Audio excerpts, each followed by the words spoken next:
मैं प्रशांत गढ़वी साहब आपके पास आऊं उससे पहले मैं गुजरात का एक इसलिए वो दे रहा हूं कि देश का मन और गुजरात का मन कैसे एक तरह से चलता था ये समझना थोड़ा जरूरी है।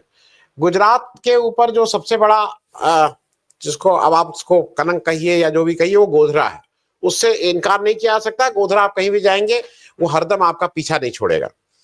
लेकिन 1999 में गुजरात से मैं सिर्फ ये फिगर्स इसलिए दे रहा हूं कि अपने को पता रहना चाहिए कि कहां से कौन कितना आ रहा था। 1999 में बीजेपी ने सरकार बनाई थी, 5 साल सरकार चली थी और उसके कुल एमपी आए थे 182 देश में और उसको वोट मिला था 23.8%।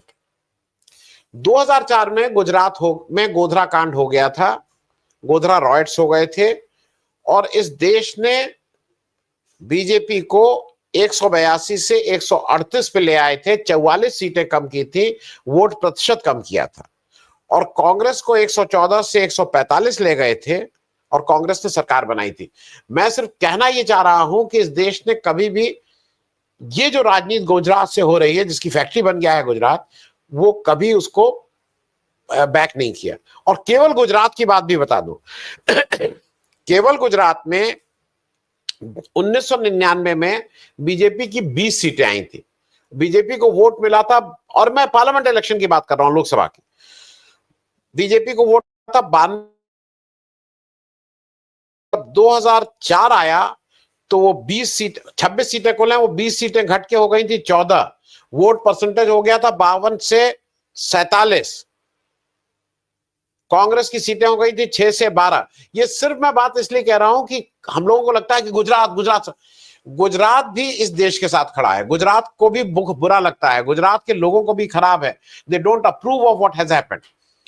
लेकिन मैं एक चीज जरा समझूं आपसे, राहुल गांधी और सोनिया गांधी को ईडी के यहां बुला के घंटों उनसे बातचीत की जाती है और आरोप यह है कि उन्होंने नेशनल, उन्हीं का पेपर, एक पेपर का इधर से उधर कुछ बुक ट्रांसफर हुआ है, कोई पैसे का लेन देन नहीं है, उसमें बुला के उनके ऊपर मालूम नहीं कौन कौन ईडी सीबीआई, उनको सोनिया गांधी को भी बुला के पूछता है। मोदी जी गुजरात के चीफ मिनिस्टर, गुजरात का दंगा, हरेन पांड्या से लेके सोहराबुद्दीन की हत्या और ये सब, अमित शाह के ऊपर केस, अमित शाह के ऊपर 302 का केस, मेन कॉन्स्पिरेटर, एक दिन भी बिना कोर्ट गए उनके ऊपर चार्जेस ही नहीं फ्रेम हुए। इनके मोदी जी एक आयोग बनाते हैं जांच का, जो आयोग उन्हीं को रिपोर्ट देता है, उन्हीं के द्वारा बनाया हुआ, उन्हीं का आयोग उनको देता है। ये मैं इसलिए बोल रहा हूं, कांग्रेस ने भी तो गलती की ना, 2004 से 2014 था और इस देश में अगर आप एक संविधान से सरकार चला रहे थे तो दूध का दूध और पानी का पानी होना चाहिए था। आज कांग्रेस इससे बरी नहीं हो सकता। ये नहीं कहा जा सकता नहीं नहीं नहीं कांग्रेस, ये लार्ज हार्टेडनेस नहीं थी, ये निकम्मापना था। अगर गुजरात दंगा हुआ है तो कांग्रेस को भी उस समय 10 साल का समय आपके पास था, आपने कोई काम नहीं किया, आपने कोई इन्वेस्टिगेशन कंप्लीट ही नहीं किया। तो मैं इस ओवरऑल उसमें प्रशांत भाई आपसे इसलिए कह रहा हूं कि जो आज की तारीख में हो रहा है सबको पता है। हार्दिक पटेल इसलिए गए कि उनके ऊपर इतने केस लाद दिए गए थे, वो क्या करते, और ये भाई हर आदमी के ऊपर केस है देश। मैं इसको कोई जस्टिफाई नहीं कर रहा हूं, लेकिन मैं ये कह रहा हूं कि ये तो जो राहुल गांधी कहते हैं, या राहुल गांधी के मन में इच्छा है कि जिस दिन कांग्रेस, गुजरात कांग्रेस चाहेगी उस दिन जीत जाएगी, लेकिन गुजरात कांग्रेस क्यों चाहेगी? ठेका पट्टा उसको मिल रहा है, अगर नहीं करोगे तो ऊपर से केस पड़ेंगे। तो कोई एक क्या आपको कारण लगता है कि गुजरात कांग्रेस बीजेपी को गुजरात में हराना चाहेगी? प्रशांत भाई। सर, आपने बहुत सारी पृष्ठभूमि इतनी बांध रखी है कि अब मैं क्या बोलूं वो बड़ा क्वेश्चन मार्क है। बट फिर भी यस, जिस तरीके से गुजरात कांग्रेस को मैं अंदर से बहुत जानता हूं, बीजेपी को भी जानते हैं, और बीजेपी की जो बात हमारे अजय भाई ने जो अपनी अंदर से जो निकाली, सत्य वाली भड़ास जो निकाली, पूरा देश जानता है, पूरा हमारा स्टेट भी जानता है। काफी सारे लोग जो अंदर अभी जो बैठ के ऊपर के मन से काम कर रहे हैं, वो भी जानते हैं कि साहब जो बोले वो सब सच है, पर क्या करें, हमारी तो मजबूरी थी, इसलिए हमको ये करना पड़ा। तो ओवरऑल गुजरात कांग्रेस देखिए, जब से मैं विश्लेषक के तौर पे आया तब से एक चीज सुन रहा था कि दिल्ली वाले बैठे, ऊपर बैठे दिल्ली वाले कभी इच्छते नहीं है कि गुजरात में कांग्रेस की सरकार बने। दिल्ली वाले कांग्रेस ऐसा इच्छती नहीं है।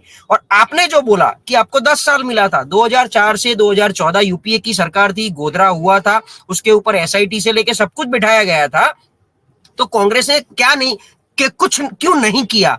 तो उसका रीजन ये है, जहां तक मुझे नॉलेज में है और जो मैं लोगों से सुनता हूं, कि तब सोनिया गांधी को एक बार बोला गया था कि अभी इसके ऊपर स्ट्रिक्ट एक्शन लेने का टाइम आ चुका है और अभी कर दो तो गुजरात में ये सब सफाया हो जाएगा और हम वापिस जो माधव सिंह सोलंकी हमारे जो सीएम थे, वो जो एरा है, वो एरा हमारा वापिस आ जाएगा, लेकिन उसके लिए एक बड़ा एक्शन आपको लेना पड़ेगा। वो सोनिया गांधी सोच रही थी कि एक्शन तो लेनी पड़ेगी। तब गुजरात के जो बहुत बड़े मुखिया कांग्रेस के थे, जो अभी नहीं रहे हैं, उनको उनके पीछे बोलने का मुझे कोई हक नहीं है, पर मिस्टर अहमद पटेल, उन्होंने मोदी साहब को बचाने का ट्राई किया था और बोला गया था कि भाई ये नहीं करना है अपने को। वो जो भी इसके पीछे जो भी रीजन होगा, मैं इसमें गलत हो सकता हूँ, मेरी बात पे। प्रशांत जी, इसमें एक मैं पर्सनल जोड़ दूं, बस डिस्टर्ब नहीं कर रहा हूं, कि सोनिया गांधी जी की तरफ से बिल्कुल स्पष्ट हो गया था कि कार्रवाई कीजिए, और पी चिदंबरम ने कार्रवाई करने का बिल्कुल एक्शन शुरू कर दिया था। आरके सिंह उस समय गृह सचिव होते थे। मैं बता रहा हूं, मैं उस घटना में अब मैं नाम नहीं बता सकता हूं कि कोई शख्स था अपना, तो और एक्शन के लिए वो रात भी तय थी। अचानक अहमद पटेल, मैं उस आदमी को गद्दार कहता हूं, अपनी कौम का, गुजरात का, देश का छोड़ दीजिए, उस आदमी ने जाके सोनिया जी को यह समझाया, यदि हमने ऐसा किया तो पूरे देश में हो जाएगा, हम विपक्ष को ऐसे कर रहे हैं और ये हो रहा है, और हम इस तरह से वही चीज हो जाएगी जो इंदिरा जी के समय में हुई थी, और इससे ऐसे ऐसे सब बर्बाद हो जाएगी और लांछन आप पे आएगा और ये आएगा, तो इसलिए इसमें आप इतना सख्त मत होइए।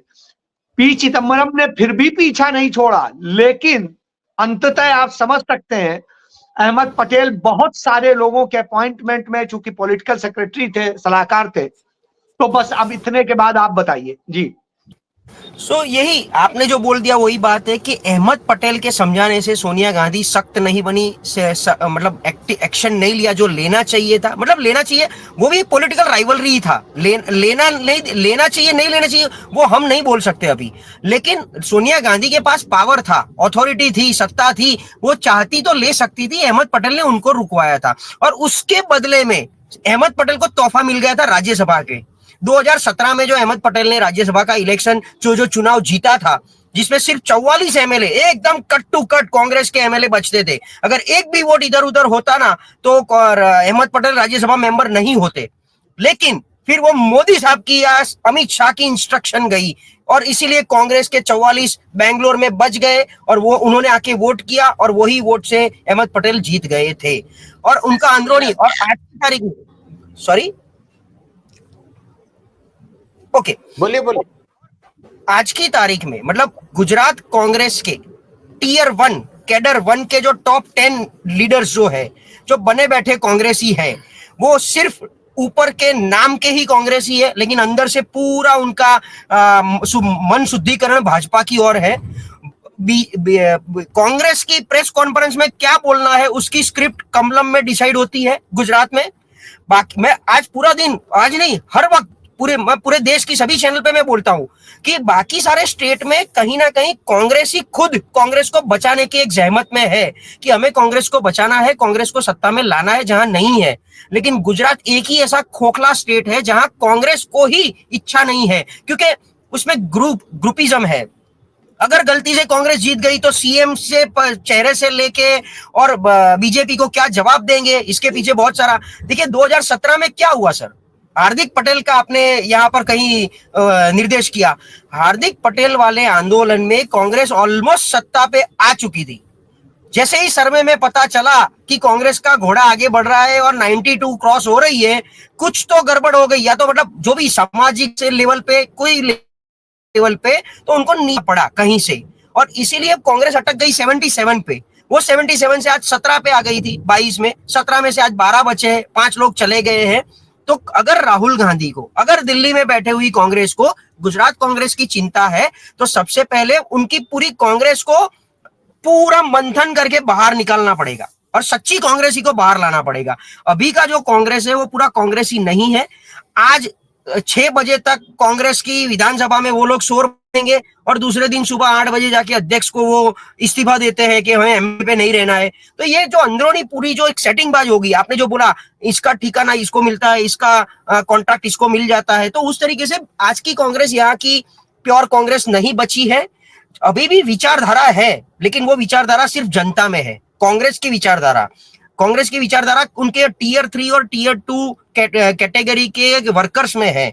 लेकिन अभी, और कांग्रेस ने 30 साल में कोई बदलाव ही नहीं किया यहाँ पर, ना उनके संगठन में। आज प्रमुख आपको बनाएंगे प्रेसिडेंट, आपकी टेन्योर खत्म होगी तो अजय भाई को बना देंगे, अजय भाई की खत्म हुई तो वापिस आपको बना देंगे। तो अंदर अंदर घूमता रहता है वो जो ताजपोशी अंदर अंदर घूमती रहती है। ना नए को लाना है, ना युवाओं को नया चांस देना है, और गिरती जा रही है। और उसका दूसरा रीजन, जब अहमद पटेल की यहाँ पर बात हो रही है, तो कि Ahmed Patel was a China wall between Gujarat Congress and Delhi Congress, और मतलब नेशनल कांग्रेस। तो हर एक चीज वहां से फिल्टर होके ऊपर जाती थी, फिल्टर होके नीचे आती थी। तो इसीलिए सच्चा रिपोर्टिंग आज तक कांग्रेस का ऊपर नहीं हुआ था, गुजरात का। और जो अहमद पटेल और उनके जो चुनिंदे चहीते 4-5 लोग हैं, वो पूरी गुजरात कांग्रेस चला रहे हैं। उनका ग्रुप का वजूद रहना चाहिए, उनका ही वेटेज रहना चाहिए, ये सब बहुत मामले हैं। बाकी जो बोला, देखिए मुद्दे की जगह है।